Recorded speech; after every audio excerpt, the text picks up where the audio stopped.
بسم الله الرحمن الرحيم الحمد لله والصلاة والسلام على رسول الله وعلى آله وصحبه ومن والاه اما بعد السلام عليكم ورحمة الله وبركاته.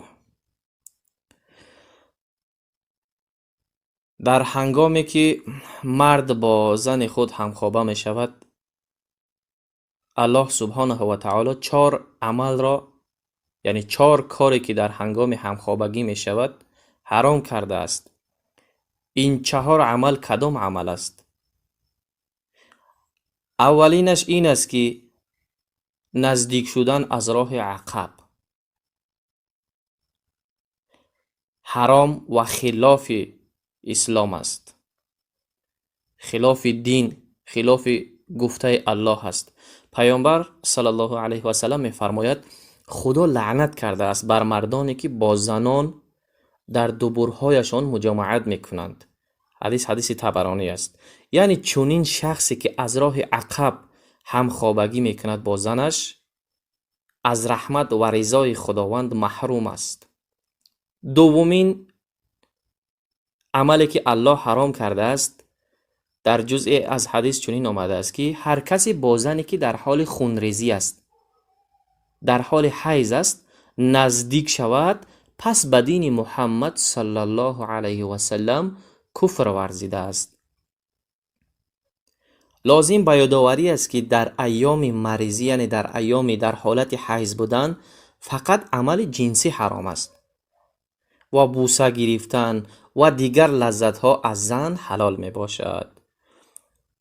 سیوم چیزی که یعنی سیوم عملی که الله حرام کرده است، میگوید حرام است که مرد یا زن عمل جنسی و یا سخنان مربوط به این لذت ها زن و شوهر با یکدیگر میگویند یا عمل میکنند، پیش دوستان افشا کردن، یعنی پیش مردم افشا کردن، فاش کردن سری یکدیگر. پیامبر صلی الله علیه و سلم میفرماید از بدترین مردم نزد خدا مردی است که با زن خود همبستری می شود سپس راز وی را فاش می کند. یعنی شب با زن خود همبستر می شود و روز می آید در پیش دوستای خود نقل می کند که من با همسرم فلان فلان فلان کار کردم.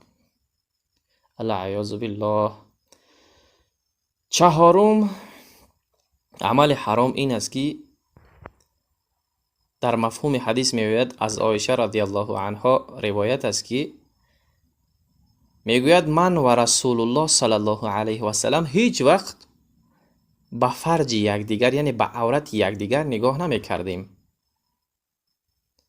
و لیسیدن آلت تناسلی و آب یکدیگر حرام است، چون این آب مثل ادرار نجس می باشد و نوشیدن این نجس حرام است.